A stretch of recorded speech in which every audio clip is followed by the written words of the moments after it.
여러분을 축복합니다. 그냥 우리는 여전히 이렇게 예배, 주님의 성전 안에 이렇게 함께 모입니다. 또 뭐 코로나19 때문에, 확산 때문에 다음 주부터 대면 예배를 못 모이게 한다라는 발표가 났지만, 여러분, 오늘 우리는 주님을 예배합니다. 그렇죠? 내일 또 우리는 우리의 자리에서 예배할 것이고요. 또 우리는 우리에게 주어진 날들에 우리는 예배할 것입니다. 아멘. 그러니까 여러분, 어떤 곳에도 마음 이렇게 낙심하지 마세요. 이게 뭐냐, 막 우리 잠깐 좀 속상할 수 있지만요. 그러나 더 중요한 게 뭔지를 깨닫고 우리는 우리의 마음을 지키는 자가 됩시다.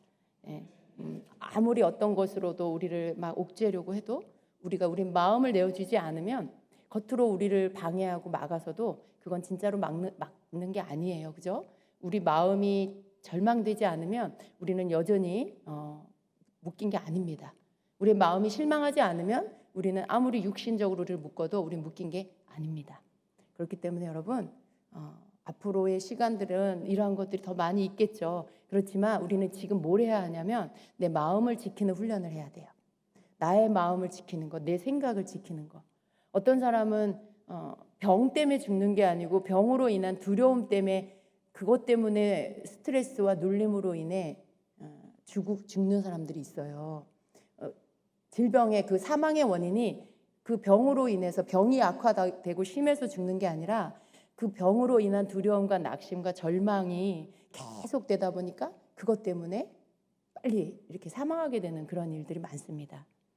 그 말은 여러분, 어떤 문제 때문에 그 문제가 아니라 그 문제를 받아들이는 사람의 마음이 어떠하냐에, 그게 오히려 사람을 더 망치게 할 수도 있고 사람을 오히려 살려낼 수도 있다는 것을 말하는 거죠. 병이 걸렸어도 내 마음 가운데 생명을 놓지 않고 믿음을 놓지 않고 끝까지 주님을 붙잡고 병과 싸우면 이겨낼 수 있는 거죠. 그러한 사례가 너무나 많죠. 우리의 상황이 뭔가를 막 우리를 절망하게 하고 실망시키는 상황이 와도 우리가 여전히 그런 것들 가운데 우겨쌈을 당하는, 그런 우겨싸이지 않고 우리의 마음을 내어주지 않고 우리가 여전히 하나님 앞에서의 우리의 자세를 지키면, 우리의 태도를 지키면 우리가 승리하게 될 것입니다. 왜냐하면 하나님은 우리 편이니까요. 그래서 여러분, 이러한 상황을 우리의 힘과 능력으로는 어떻게 할 수 없다라고 해도 우리 마음을 내어주지 않는, 우리 마음을 지키는 우리 모두가 되기를 원합니다. 그래서 여러분, 마음의 평강을 빼앗기지 마세요. 어떤 상황이 와도 나는 예배하리라. 여전히 주님은 나의 주님이고 주님은 나의 왕이시다. 여전히 우리 주님은 나의 구원자시고 하나님께서 이 모든 상황 가운데서 경배받으시고 높임받으실 우리 주님이시다라는 것을 고백하시길 축복합니다. 일어나는 일로 인해 하나님을 원망하는 자가 되지 마세요. 그건 우리가 함정에 빠지는 거예요. 야, 너네 하나님이 어딨냐? 니네 하나님이 어디 살아계시냐? 라고 조롱하는 소리들, 그런 것들이 있을 수 있어요. 그런데 여러분, 그건 이렇게 함정이에요. 그러한 것들로 하나님을 떠나게 만들려고 하나님을 원망하고 돌아서게 하려는 것이죠. 믿음이 다 떨어지게 하려는 것이죠. 근데 여러분, 그런 것들, 어떤 일어나는 일들 때문에 하나님이 계시던 하나님이 안 계시나요? 그런 것이 아니에요. 우리가 하나님 앞에 여러 가지의 일들을 만날 때 우리는 그 전체의 모든 것들을 처음부터 끝까지 다 알지 못하는 일들이 너무 많아요. 개인적인 문제 안에서도 또 이 전 세계적인 일들 속에서도 이러한 일들이 왜 일어나는지 아주 명확하게 알지 못하는 일도 너무 많아요. 그렇지만 우리가 알지 못한다고 해서 하나님이 이게 뭐예요? 하나님 대체 뭐 하고 계시는 거예요? 우리가 그럴 자격은 없습니다. 하나님은 크시고요. 하나님 하늘에 계시고요. 우린 땅에 있고요. 우린 피조물이에요. 우리가 하나님을 끝까지 신뢰하는 것은 어떤 상황에서도 자기 개인의 삶이든지 이런 어떤 전 세계적으로 일어나는 여러 가지 이해할 수 없는 일이든지 그런 모든 일 속에서도 여전히 하나님을 신뢰하는 것, 이게 우리가 끝까지 가져가야 할 신실한 믿음입니다. 하나님은 살아계시고요. 하나님은 우주 만물을 지으셨고요. 하나님 저와 여러분을 지으셨고요. 오늘도 여기 있게 하셨습니다. 그리고 우리 삶을 여기까지 인도하셨고요. 우리를 먹이시고 입히시고 우리를 이끌어 가시는 주님이시고요. 무엇보다 우리 주님은 여러분과 저의 죄를 위해서 십자가에서 생명을 내어주셨습니다. 그리고 그 사망을 이기시고 부활하셨습니다. 그 부활하신 주님의 능력으로 인해 우리가 죽어도 부활하는 이 부활의 생명을 가진 자가 되었습니다. 여러분, 우리를 육신적으로 죽일 수 있는 자를 두려워해서는 안 되죠. 영원히 죽게 할 수 있는, 살고 죽게 하는 그 능력을 가지신 하나님을 두려워해야 합니다. 우리의 생명이 하나님께 있습니다. 여러분, 그 안에 거하시길 축복합니다. 아멘. 자, 우리 오늘 같이 좀 말씀을 보겠습니다. 하나님의 음성 듣기, 오늘 제 20강입니다. 여러분, 오늘 예배를 향해서 달려 나온 여러분이 오늘따라 참 이뻐 보입니다. 예. 여러분이 여러분의 믿음을 이렇게 주님께 보이는 것은 여러분이 예배가 살아있느냐 아니면 예배가 멈췄냐 하는 거예요. 여러분, 예배는요 이렇게 출근부가 아니에요. 어떤 사람들은 예배를 지금 시대가 이래가지고 내가 뭐 교회 가기 싫어서 안 가는 게 아니야. 뭐 갈 수가 없어. 그러니까 그냥 내가 이렇게 집에서 예배 드려야 돼. 물론 여러분 진짜로 그런 분도 계시죠. 진짜로 그런 분도 계시는데 그게 오래되다 보니까 어떤 사람들은 편리한 예배, 내가 편리하게 이번 주는 집에 무슨 일이 있어. 내가 좀 어딜 가야 돼. 그러니까 그냥 영상 예배로 드리자. 이렇게 내 형편에 맞춰서 예배를 선택하는 거. 예배를 내가 교회 현장 예배를 갈 거냐? 아니면 내가 볼 일이 있으니까 오늘은 영상 예배를 드리고, 이걸 여러분 우리 자기 삶의 편리한 대로 선택하는 시대. 근데 거기에 내 책임이 없다라고 말하는 거죠. 왜냐하면 지금 코로나 시대에 현장에서 예배할 수가 없고 제한되어 있기 때문에 그건 내 잘못이 아니고 내 책임이 아니야라고 합리화하는 거죠. 근데 여러분, 정말 여러분에게 그렇게 여기 계신 분 말고요, 그런 분들, 그런 성도들 정말 책임이 없을까요? 그렇게 예배한, 제가 카메라를 보고 말해야 되겠어요. 영상으로 예배하는 정말 오고 싶은데 못 오는 분들을 말씀드리는 게 아니라요, 이렇게 자기 자신과 하나님만 알겠죠? 내가 정말 편리하게 내가 예배를 선택하고 있는지 아닌지를 본인만 알 거예요. 근데 여러분, 자신에게 책임이 없을까요? 그렇게 나는 그렇게 하고 싶지 않은데 이 시대가 그래서 할 수 없어라고 말하는 거. 근데 여러분, 정말 내 마음 안에 정말 예배를 사모하는 마음이 있다라면 어떤 방법으로든지 예배를 향해 달려갈 겁니다. 어떤 방법으로든지 주님, 전 예배 드리지 않고 살 수가 없어요. 그것 때문에 하나님 앞에 정말 울부짖든지. 여러분, 오늘날의 예배는 예배의 형식이 바뀌어서 이제는 막 영상으로 예배드려도 괜찮고 계속 그렇게 예배드려 어쩌다 한번 어쩔 수 없는 그런 상황, 현장에 제한돼서 그런 건 어쩔 수 없지만 계속 그게 그냥 이렇게 습관이 되어져서, 그래서 그렇게 예배드려도 괜찮고 여기에 내 몸이 익숙해지고 내 생각이 점점 익숙해지고 그냥 그 편리한 예배가 그냥 나의 삶이 되고 생활이 되고, 조심하셔야 돼요. 여러분, 조심하셔야 돼요.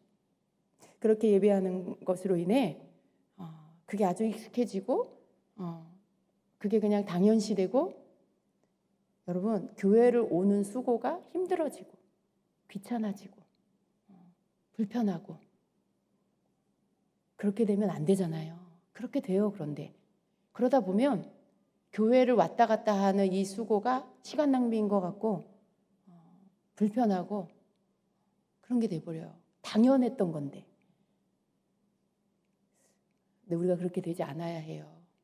예배를 드릴 수 없는 또 비대면 예배로 돌아갈 때 예배를 드릴 수 있을 때 드려야 되는 거, 우리가 모일 수 있을 때 정말 모여야 되는 이 귀한 것을 또 놓치지 말아야 되겠다. 잃어버리지 말아야 되겠다. 다시 한번 우리가 또 경각심을 가져야 합니다. 예배를 사수하려는 마음, 성전을 향해 달려오는 그러한 모습, 그걸 내가 잃어버리지 않아야 되겠다라는 것을 여러분 다시 한번 기억을 하셔야 합니다. 이미 오래전에 예배를 놓친 분들이 많은 것 같아요. 어떤 교회들은요. 그리고 교회 자체가 그 예배를 그냥 놓아버린 교회도 너무 많은 것 같아요. 그렇지만 그냥 목사님 혼자, 사모님, 목사님 두 분이서라도 예배 드리셨으면 좋겠어요. 예배를 사람을 위해서 드리는 게 아니잖아요. 하나님께 예배하는 거잖아요. 사람이 없어도 내가 하나님 예배할 수 있잖아요. 목사님, 사모님 두 분 예배할 수 있잖아요. 그 예배를 지키시기를 바랍니다. 근데 교회에서 그냥 예배를 놓아버리고 사람들이 안 온다고 예배를 멈춰버리고, 이건 너무 슬프고 안타까운 일이에요.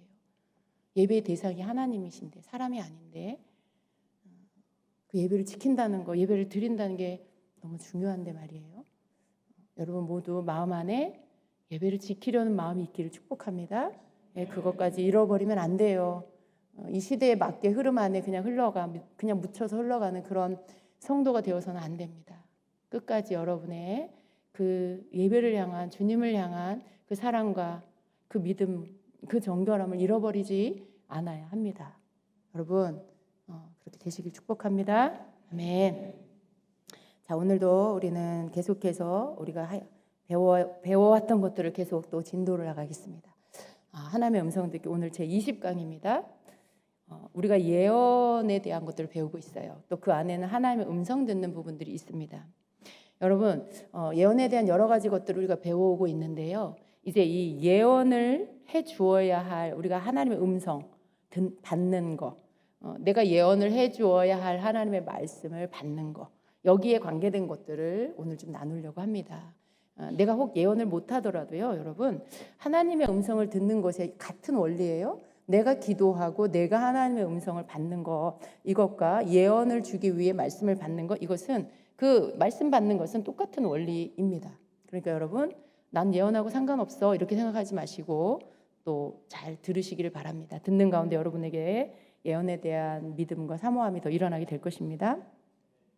자, 우리가 사람들을 격려하기 위해서 이렇게 앞에 서는 거, 여러분이 이렇게 예배에 말씀을 전하는 일은 목사님들이 하시지만, 여러분이 개인적으로 여러분 각각의 그 교회 안에 공동체 안에서 여러분이 회장을 맡을 수도 있고 셀리더를 맡을 수도 있고 교구장을 맡을 수도 있고 여러 가지가 있어요. 그 가운데 사람들 앞에 여러분이 서는 일들이 있을 수 있죠. 근데 그런 일들은 그렇게 큰 그런 어려운 문제는 아니라고 볼 수 있어요. 그런데 예언의 말씀을 하나님께 받아서 그것을 누군가에게 준다라고 하는 부분은 굉장히 좀 어렵게 느껴질 수 있습니다. 왜냐하면 하나님의 말씀을 제대로 받아야 하고 또 그것을 바르게 전달해야 하기 때문에 그래요. 아무 말이나 막 하면 안 되잖아요. 그죠? 내가 하는 말이 실수를 할 수 있어요. 내가 하는 어떤 말은. 그런데 하나님께로부터 받은 예언의 말씀을 내가 아무렇게나 막 한다. 그건 하지 말아야 될 일인 거죠.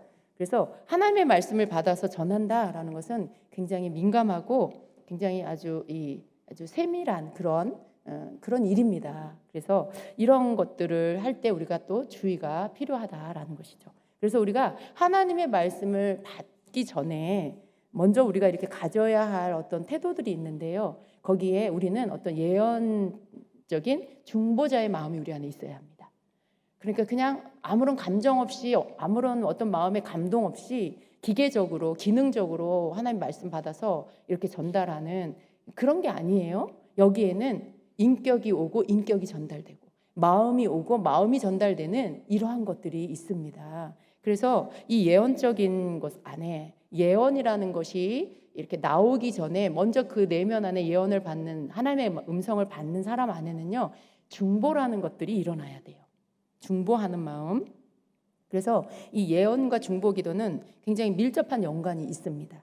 그래서 주어진 예언의 말씀은 대부분 이 하나님의 마음이 오고 그리고 이 사람에 대한 중보의 마음이 또 함께 나가고 하나님의 마음이 함께 나가고, 그리고 그 예언 안에는 많은 경우에 어떤 중보의 방향, 중보해야 할 어떤 그 기도의 내용, 이런 것들이 담겨져 있습니다. 그런 것들에 대한 지시가 그 말씀 안에 들어 있습니다. 이러한 말씀을 받을 때 우리는 배웠죠. 어떤 예언이 올 때, 말씀이 올 때 우리는 그걸 어떻게 받을 수 있어요? 듣는 것으로, 보는 것으로, 느끼는 것으로 알 수 있다 그랬어요. 어떤 느낌으로, 어떤 마음이 부어지는 것들을 우리가 느낄 수 있어요. 또 생각으로 내가 뭘 막 생각하는 게 아니라 내 생각을 거치지 않고 뭔가가 알아지는 것들, 그냥 이렇게 알아지는 것들. 내가 뭘 생각하고 내가 어떤 정보가 있어서 그걸 염두에 두고 그걸 생각해내서 그것을 내가 이거 이렇게 뭔가가 생각이 나왔어, 말이 나왔어. 그게 아니라 하나님이 주시는 건 생각을 거치지 않고 내 마음, 영 안으로 들어와서 그냥 알아지는 것으로 받는 거예요. 그런 것들, 그리고 또 환상으로 보는 것들, 이러한 통로들을 통해서 우리가 예언의 말씀을 받게 됩니다. 그런데 이렇게 할 때 여기 안에 우리가 하나님께로부터 뭔가를 받을 때에는요, 이 중보, 하나님의 마음, 이 마음이 먼저 우리에게 온다라는 것입니다. 우리가 가장 먼저 배워야 할 게 바로 이 하나님의 마음이에요. 여러분, 예언을 통해서 하나님의 마음이 나에게 오고요, 그리고 하나님의 마음이 흘러가는 것입니다. 우리는 하나님의 음성 듣기를 떠나서 우리의 신앙생활은요, 사실은 어떤 그 과정 안에 우리가 발전해 가는 것이냐 하면, 처음에 우리는 하나님을 알지 못할 때는요, 우리의 상태가 어떠냐면 아무리 나이를 먹었어도요, 굉장히 어린아이 같아요. 굉장히 이기적인 그런 우리 모습을 갖고 있습니다. 그래서 그냥 인간적인 그 자연인의 모습, 욕심이 있고, 그리고 계산적이고, 내가 이 손해보지 않으려고 하고, 이런 것들, 남한테 내가 뭔가 희생하고 싶지 않고, 뭐 이런 아주 인간의 그 죄성을 가진 그런 모습으로 우리가 있어요. 그런데 하나님을 알지 못하면요, 60이 되고 70이 되고 80이 돼도 바뀌지 않아요, 잘. 그냥 인생을 살면서 조금씩 뭔가를 경험하면서 조금씩 나아지긴 하겠지만요, 하나님을 알지 못하면 이러한 것들이 잘 바뀌지 않습니다. 그런데 우리가 하나님을 알게 되면, 하나님을 알게 되고 하나님을 경험하게 되면요, 계속 그런 것들이 깨져요. 깨지고, 그리고 하나님의 마음이 들어오고, 깨지고 하나님의 마음이 들어오고, 그러면서 점점 바뀌어져 가는 것이죠. 이런 마음을 우리가 아는 것, 이것이 우리 신앙생활의 어떤 방향이고 목표인데요, 모든 것 안에는 하나님이 그것을 담아 넣어 두셨는데요, 우리가 특별히 이 예언이라는 이 도구는요, 하나님의 마음을 받기에 정말 좋은 도구예요. 하나님의 마음을 나에게 오게 하는 아주 정말 좋은 도구가 바로 예언입니다. 여러분, 우리가 여러 방법으로 신앙생활 성장할 수 있어요. 우리 신앙이 성장할 수 있어요. 그런데 이 예언은요, 굉장히 우리를 빠르게 성장하게 만들어줍니다. 하나님의 말씀을 받는 거, 그리고 그 말씀 속에 그 마음이 담겨 있는 거, 그래서 하나님의 마음이 뭔지 알아지는 거, 그러한 것들이 우리에게 올 때 우리가 어떻게 해요?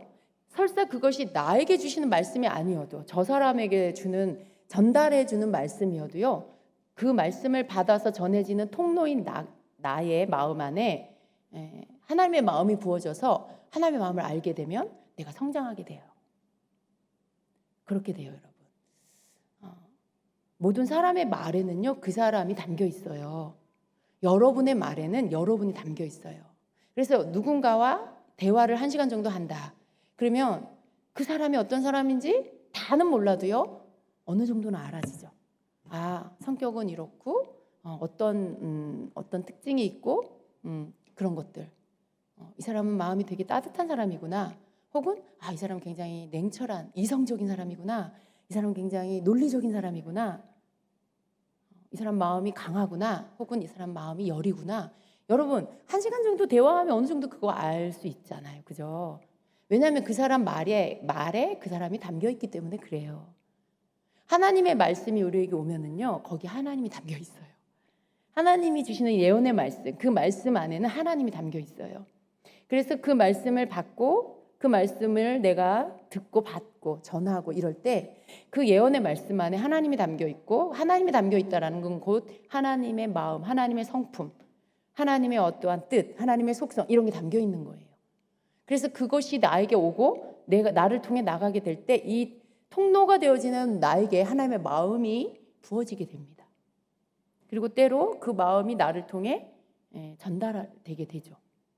그래서 여러분, 하나님의 마음을 알게 되는 거, 이게 예언이 가진 아주 좋은 축복이에요. 예언을 여러분이 잘 하게 되면, 하나님의 마음을 알게 되고, 하나님의 마음을 잘 알게 되면 여러분은 철난 그런 자녀가 될 수 있어요.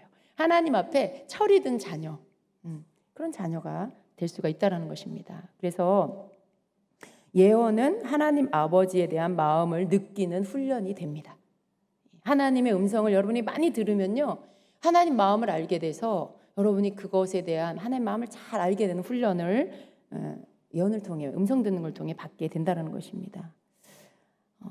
여러분, 누군가를 위해서 기도해 주는데 이렇게 막 마음이 아파 본 적이 있으신가요? 혹은 여러분이 누군가를 위해 기도해 주는데 너무 마음이 기쁜 적이 있으신가요? 물론 여러분, 이것은 중보 기도를 통해서도 가능해요. 여러분이 하는 기도가 예언적 중보가 될 때 하나님께서 여러분에게 그 사람을 향한 주님의 마음을 부어주십니다. 그래서 여러분이 그 사람에 대해서 그 사람을 위해서 기도를 해주는데 그 기도가 꼭 예언 같아. 이분이 뭔가 나를 알고 기도해 주는 것 같아. 내가 기도하는 걸 기도한다든가, 내가 하나님 앞에 이렇게 되어져야 할 부분에 대해서 기도를 한다든가, 이런 것들을 기도해 주는 사람이 나를 위해서 기도를 하는데 그런 기도를 한다. 그럴 때 여러분, 이 기도가 예언적인 기도예요. 마치 내 속을 다 들여다보고 내 기도를 다 듣고 하는 것처럼, 그렇게 기도를 하는 그런 것들, 예언적 중보기도. 이 사람을 위한 예언적 중보를 하고 있는 거죠. 근데 여러분, 그런 기도 안에는 그게 어떻게 알 수 있을까요? 그걸 어떻게 알 수 있을까요? 이것도 여러분, 성령님의 교통이에요. 그 사람 안에 계시는 성령님과 내 안에 계시는 성령님의 교통. 그래서 그 사람의 영을 아시는 성령께서 읽어내는 거죠. 그 마음을 알려주시고 알게 해주셔서 그 사람의 속에 그 사람이 그 간구하는 기도, 그 사람이 뭔가 기대하는 것들에 하나님 앞에 듣기를 원하는 것들이나 간구하는 것들을 나에게 알게 해주셔서 그걸 중보하게, 기도하게 하시는 것. 이게 예언적 중보예요. 근데 그 기도 안에는 하나님의 뜻이 담겨 있죠. 때로는 그래서 내 마음이 이 사람 마음이 돼요. 막 내 마음이 네 마음이고 또 내 마음이 하나님 마음이고 막 이게 막 섞여가지고 내가 이 사람의 눈물을 흘리고 내가 이 사람의 기쁨을 가지고 그렇게 중보를 하게 되는, 이게 예언적 중보죠. 이 마음이 막 왔다 갔다 하는 거예요. 마음이 서로 교통하고 하나님 마음과 내가 막 교통하고 내가 이 사람의 마음과 교통하면서 성령이 그렇게 만들어주시고 이런 것들이 이 예언적 중보 안에 또 예언을 받을 때 그 안에서 나타나는 것들입니다. 그래서 우리는 하나님의 마음을 읽을 줄 아는 그런 사람이 돼야 되고요. 그 속에서 우리가 자꾸 그것들이 훈련이 되면요, 누군가를 위해서 하나님의 말씀을 받을 때, 예언을 해줄 때 정말 하나님의 뜻에 맞게 해줄 수가 있어요. 안 그러면요, 여러분, 많은 문제점이, 많은 부작용이 일어나는 이유가 뭐냐면 하나님의 마음이 아니고 내 마음으로 예언을 하는 경우들이 있어요. 예를 들어 어떤 말씀이 왔어요. 계시로 어떤 말씀이 주어졌는데 그 말씀에 내가 하나님 마음을 잘 알지 못하면 내가 잘못 해석해서 말할 수가 있어요. 내가 잘못된 내 생각으로 판단하고 말할 수가 있어요. 그러니까 하나님의 말씀은 사랑의 어떤 깨우침이었는데 내 생각이 거기에 이렇게 내 것으로 입혀지면요, 내 마음이 섞여버리면 내가 이 사람을 막 야단치고 정죄하는 걸로 나갈 수 있어요. 하나님은 우리에게 뭔가를 깨우치실 때 사랑으로 깨우치세요.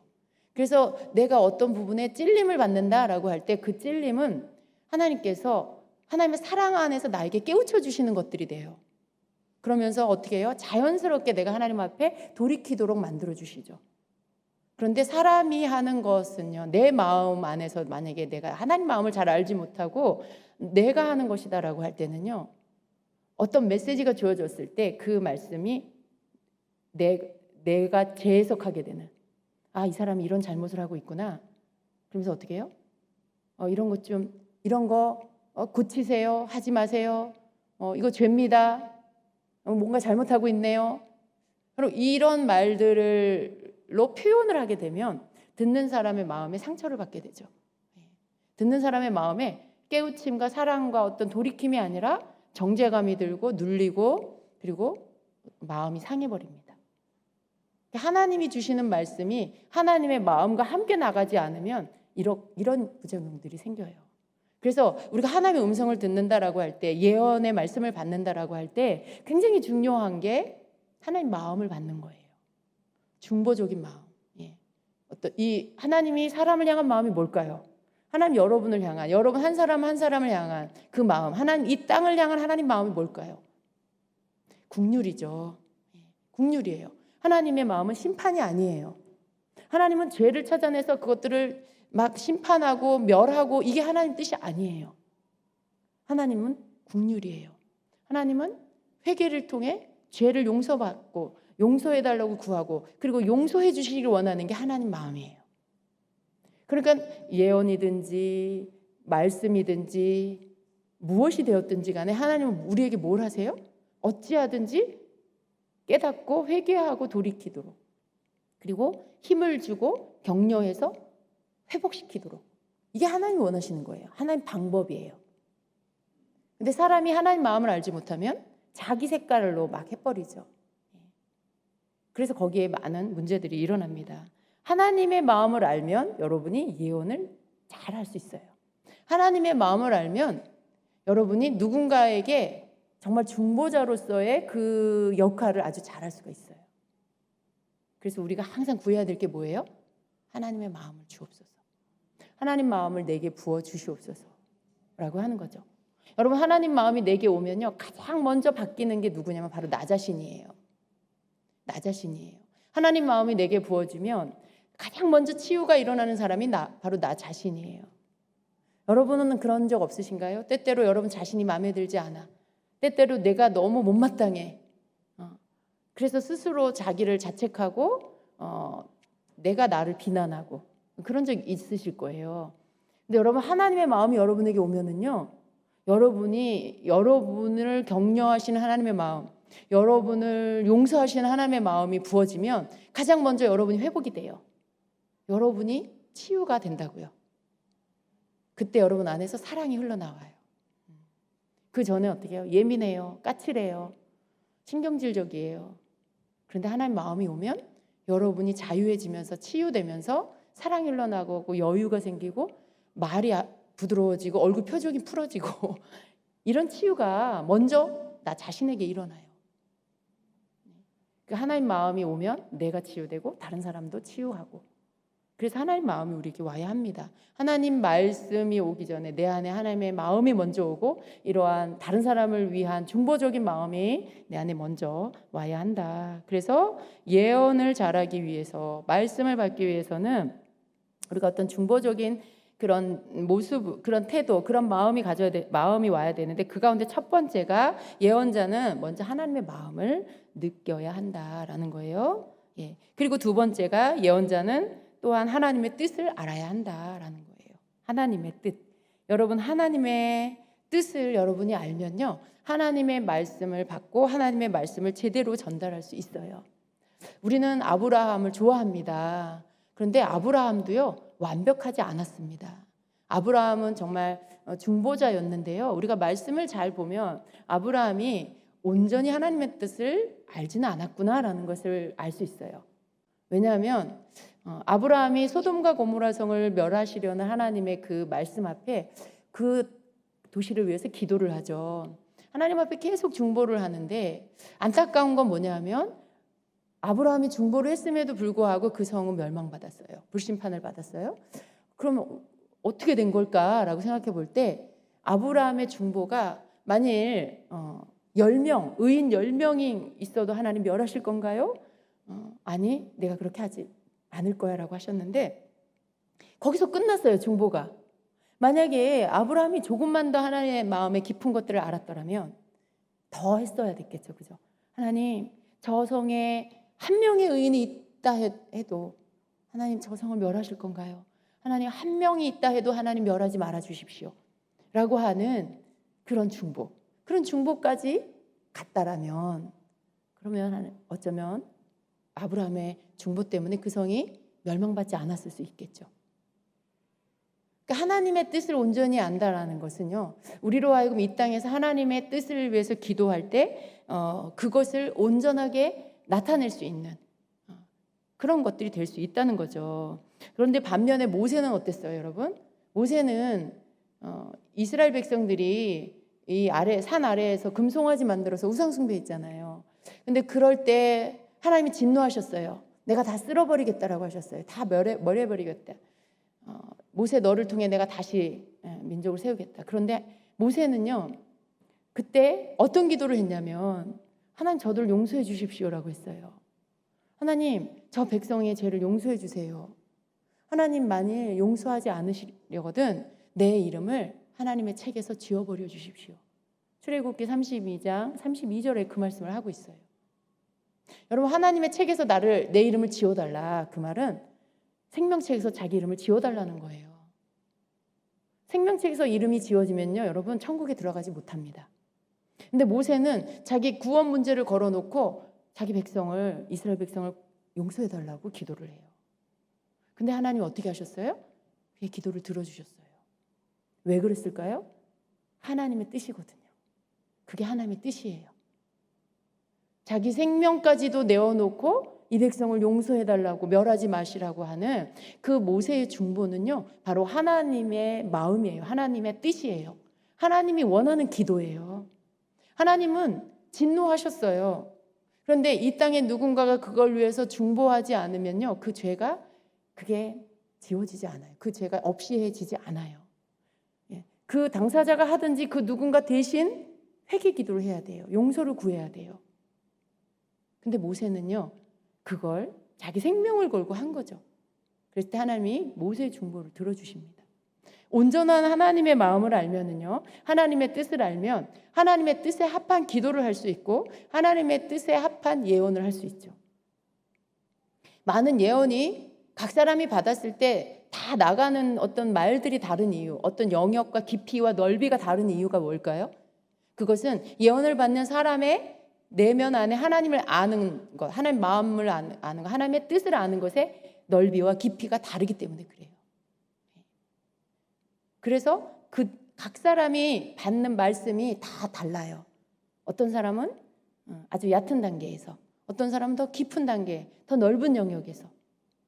각자가 그런 것들이 다른 이유는 그 사람이 달라서 그래요. 각 사람이 갖고 있는 하나님을 아는, 하나님 마음을, 하나님 뜻을 아는 것들이 달라서 그렇다라는 것입니다. 그래서 우리가 하나님의 말씀을 받기 전에 이러한 것들이 굉장히 중요합니다. 여러분이 생각할 때 대부분은 은사가 깊으면, 뭔가 이렇게 강력한 능력을 받으면 더 강력한 예언을 할 수 있을 거야 라는 생각을 해요. 근데 단지 그게 아니고요, 기름 부음의 영향이 있을 수 있어요. 그러나 그 말씀의 깊이와 영역과 이 넓이와 이런 것들은요, 정말 하나님의 마음을 아는 것과 하나님의 뜻을 아는 것과 밀접하게 연관이 되어 있다라는 것입니다. 세 번째는요, 우리가 하나님의 말씀을 받고 예언을 하려면 적의 전략을 또 알아야 합니다.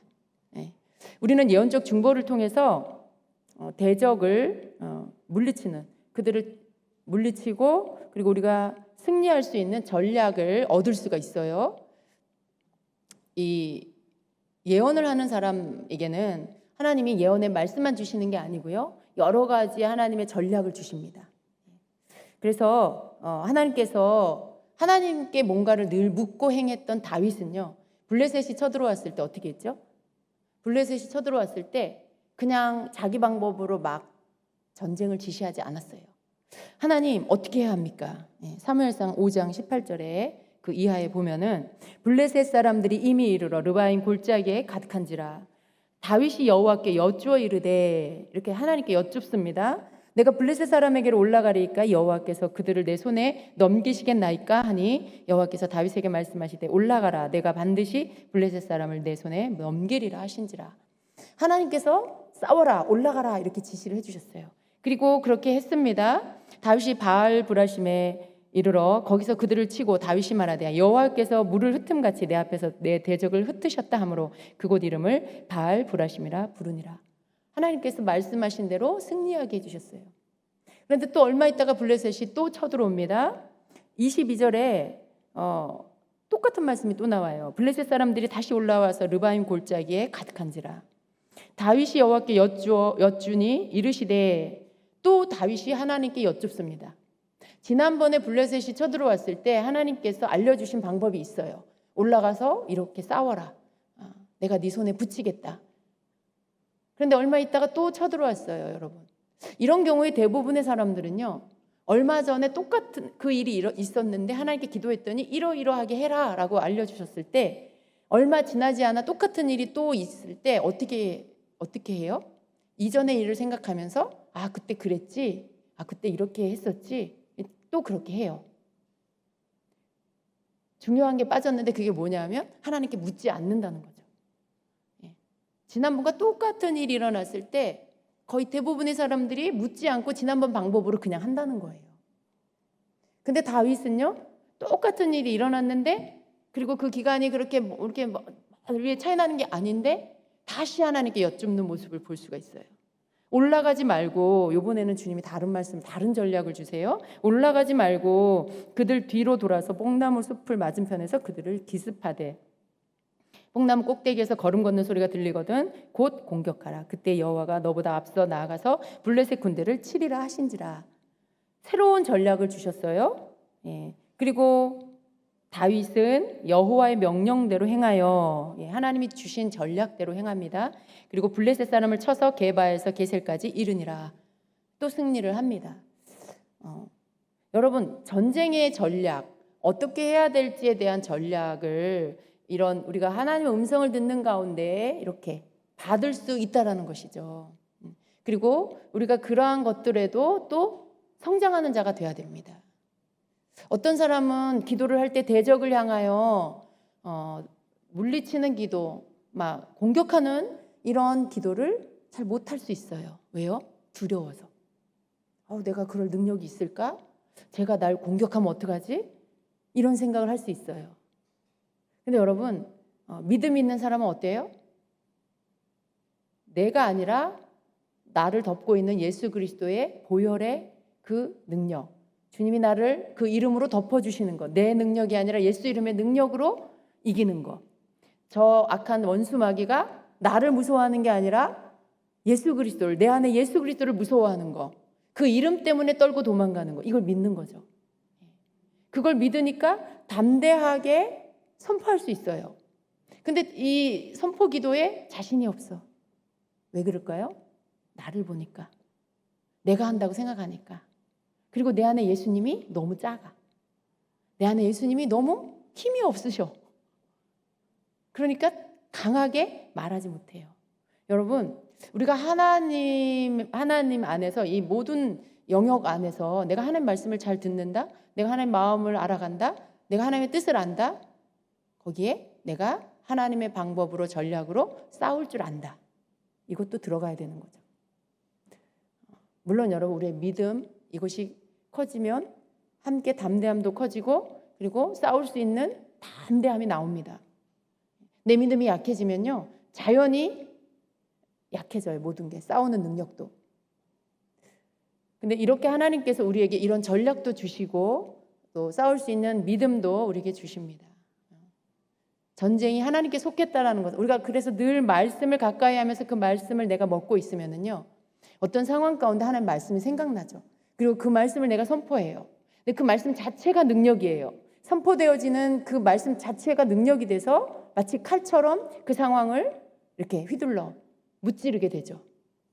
그래서 여러분, 우리가 평상시에 군인들이 평상시에 이 훈련을 잘 받으면요, 실전에 전쟁이 난다 해도 아마 잘 싸우게 될 거예요. 그런데 군인이 뭐 총도 정비 안 하고, 뭐 군인이 그냥 회의하고 딴짓하고 있고 이러다가 전쟁 나면 어떨까요? 혼비백산하고 무서워서 도망가겠죠. 똑같은 원리로 우리 영적인 모습 똑같습니다. 그래서 우리는 이렇게 예언하는 하나님의 말씀을 받는 것 안에는 이렇게 하나님께로부터 전략을 받는 것들이 있고요. 이것이 이렇게 우리 안에서 풀어져 나올 수 있다라는 것을 여러분 믿으시기를 바랍니다. 그래서 이것이 모든 예언적 중보 안에 이렇게 다 들어가는 거예요. 전략이 풀어져 나오고, 기도하지만 예언과도 같은 기도가 나오고, 그래서 승리하게 되는 이러한 것들이 있게 됩니다. 여러분, 기도할 때 이러한 것들을 하려면요, 여러분이 여러분의 생각으로 자꾸 기도를 막 앞서하지 마시고요, 항상 영의 기도를 하면서 그 안에서, 영의 기도 안에서 나에게 주시는 마음을 받으려고 하셔야 돼요.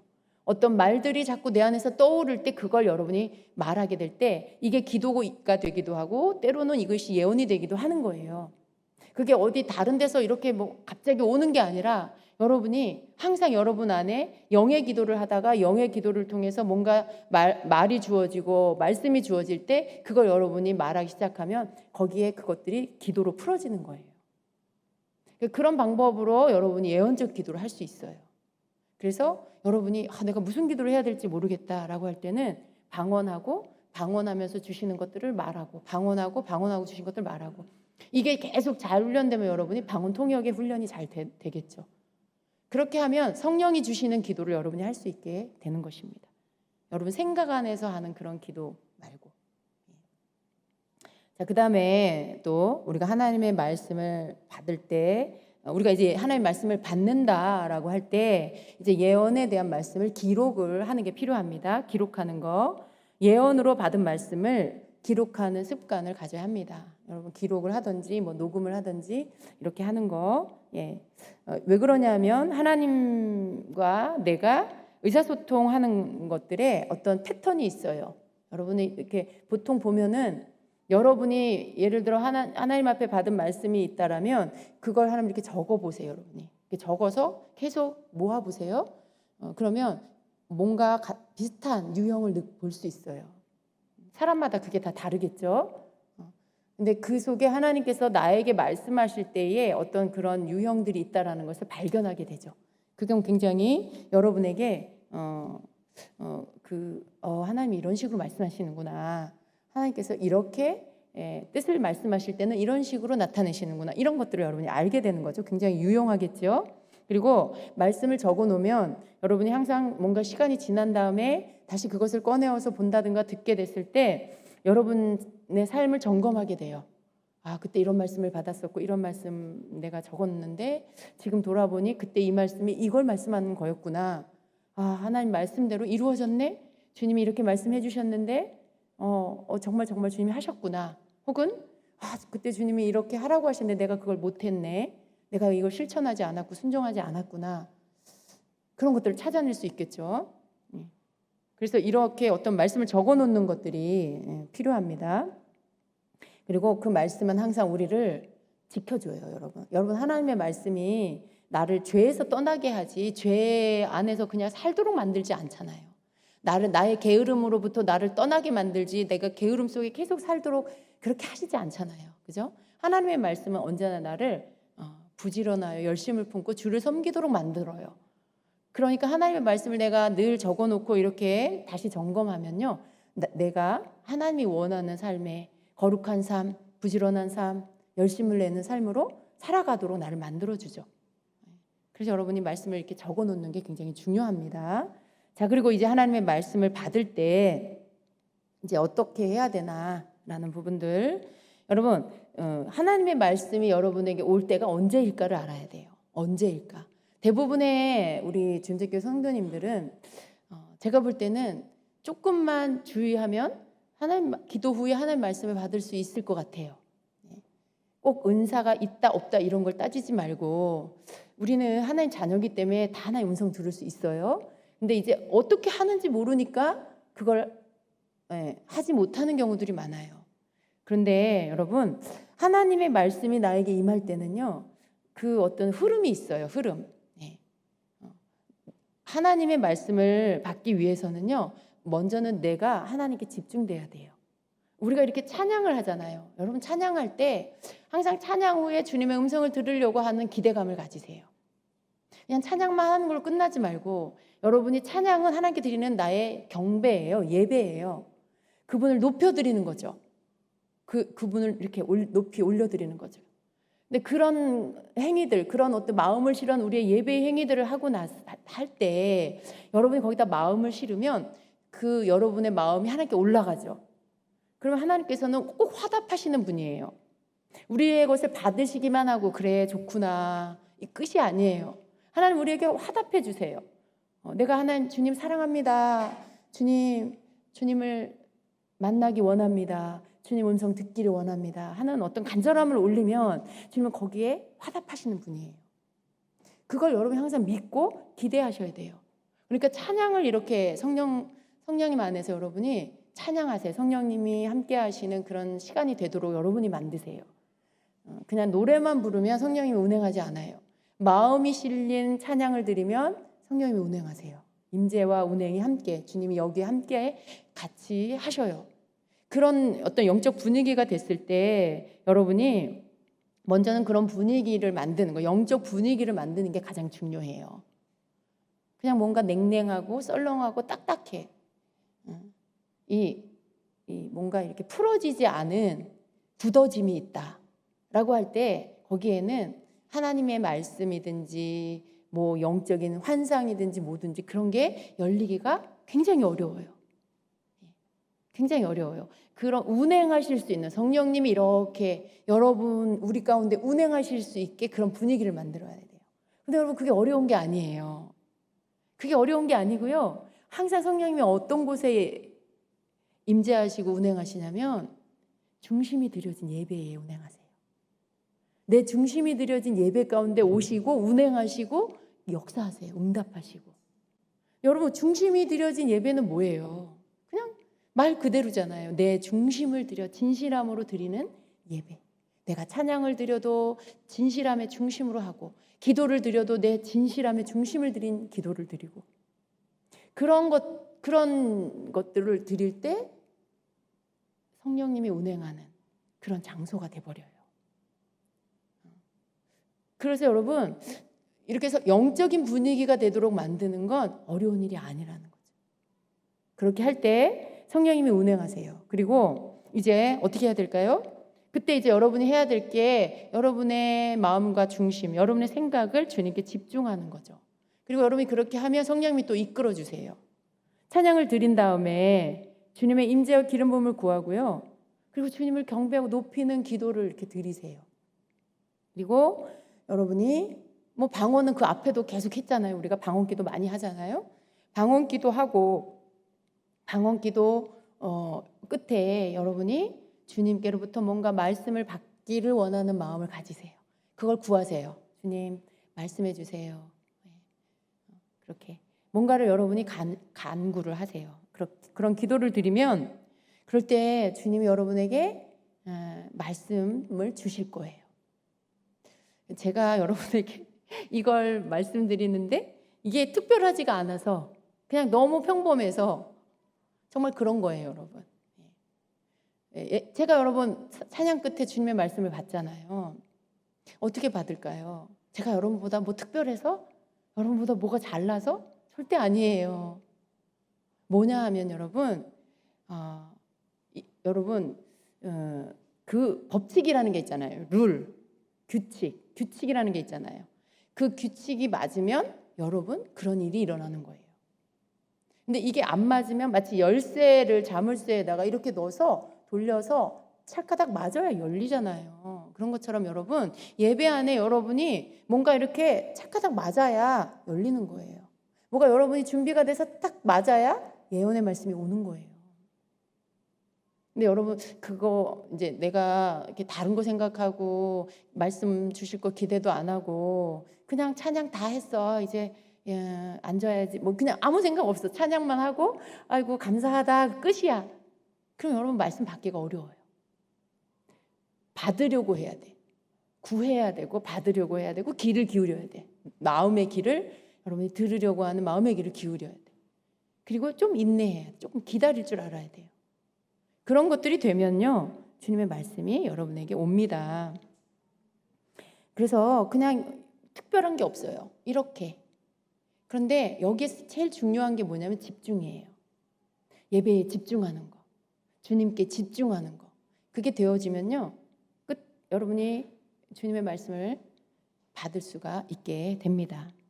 그래서 이제 주님의 말씀이 올 때 여러분 성령님의 임재가 여러분에게 느껴질 수 있어요. 그걸 이렇게 느껴진다라는 것은 성령님의 임재가 여러분에게 올 때 뭐 신체적으로도 올 수 있어요. 기름 부음이 여러분에게 임할 때 여러분에게 진동이 일어날 수도 있고요. 전기가 이렇게 찌릿찌릿 느껴질 수도 있고요. 뭔가 이렇게 막 배에 힘이 주어질 수도 있고요.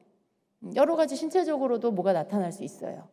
뭐 안 나타날 수도 있지만 좀 나타날 수 있어요. 그리고 뭔가 마음의 감정이 느껴질 수 있어요. 감정적인 변화.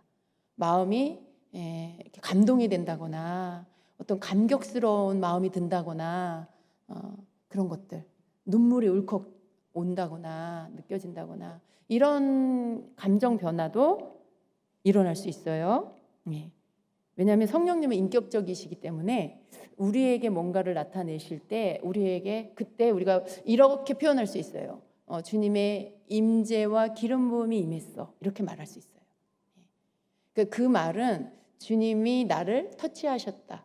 그리고 주님이 나에게 말씀하시기 위해서 내게 기름을 부었다. 기름 부음이 온다라는 건 주님의 임재가 왔다라는 것과 함께해요. 주님의 임재 없이 기름 부음만 오지 않아요. 주님의 임재가 왔는데 기름 부음이 안 오지 않아요. 두 개가 함께 있어요. 주님의 임재가 있으면 기름 부음이 있는 거예요. 기름 부음이 나타나면 거기에 임재가 있다는 뜻이에요. 그래서 이 두 가지가 같이 오는데 이것이 우리에게 올 때 그때는 내가 준비가 된 거죠. 그리고 주님의 어떤 말씀들이 올 수 있어요. 말씀이 안 올 수도 있지만 임재와 기름 부음이 온 것이 내 몸에 느껴질 수가 있는 거예요. 여러분이 주님께 말씀을 구하고 말씀을 받기를 원하는 것을 계속 사모하고 구하면 주님이 여러분에게 말씀해 주세요. 그러니까 이게 우리가 하나님의 음성을 들을 수 있는데 하나님의 음성을 어떻게 듣는지 잘 안 되잖아요. 근데 그런 것들에 뭔가 이 규칙이 있다라면 이런 것들이에요. 여러분이 이렇게 할 수 있어요. 그죠? 이렇게 하면 끝에서 여러분이 기다리고 그 다음 주시는 것들을 받으면 되는 거죠. 예, 그래서 이것은 우리가 어떤 준비하는 자세예요. 하나님의 음성을 듣기 위해서 내가 준비하는 자세. 그래서 여러분 다 할 수 있다라고 저는 생각해요. 안 되는 이유는 이런 거죠. 내가 너무 생각이 많아.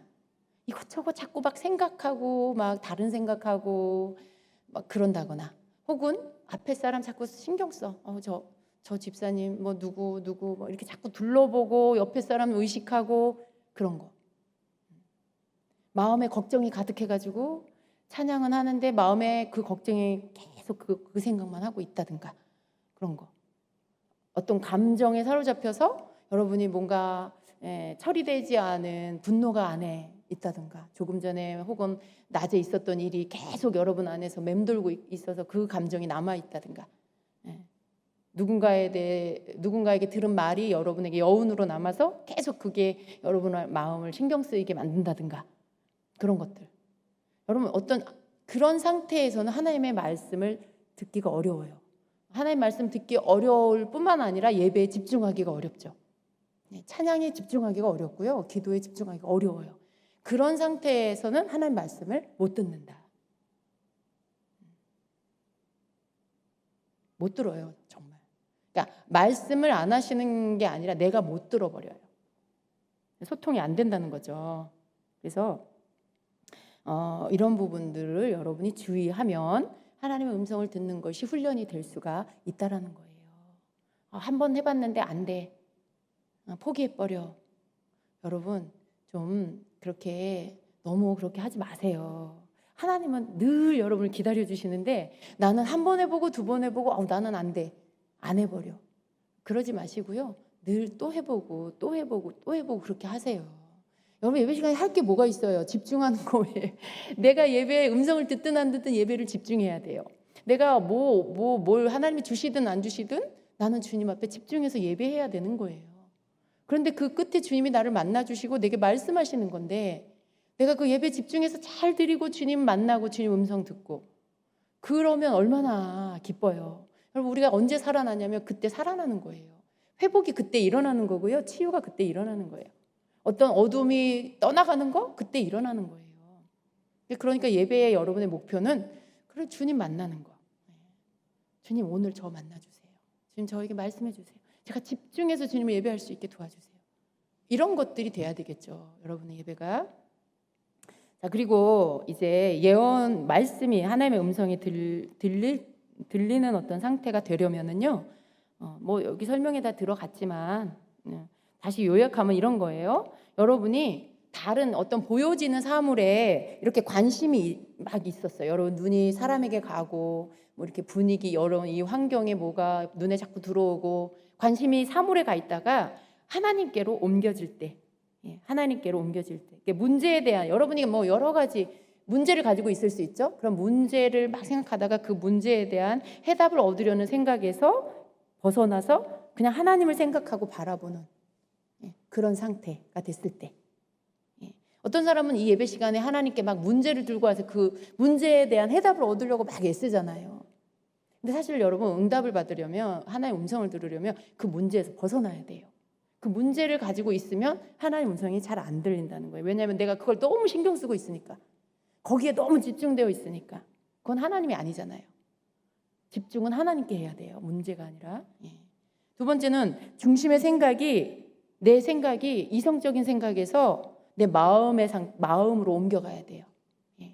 머리로 너무 많은 생각들을 하고 있으면 안 돼요. 마음에 뭐가 움직여야 돼. 마음에서. 마음이 작동되고 내 마음에서 뭔가 하나님을 찾고 이런 것들이 되어질 때, 그때 예언의 말씀을, 하나님의 음성을 들을 수 있어요. 그러니까 뭔가 이성에서 하는 일은 뭐예요? 뭐 이것저것 이렇게 분별하고 판단하고, 뭐 이거는 어떻고 저거는 어떻고 뭐 이런 생각들이죠. 그런 것들 멈추고 그냥 성령님이 하시는 일을 내가 이렇게 알려고 하고, 내 마음에 뭔가 하시는 일들 느끼려고 하고, 이런 것들, 그럴 때 그것을 계속 그 흐름을 타고 가는 거, 이게 필요합니다. 그리고 또 내 상태가 성령의 충만한 상태가 되고 주님의 임재를 느낄 때, 그때 예언의 말씀이 임한다라는 거예요.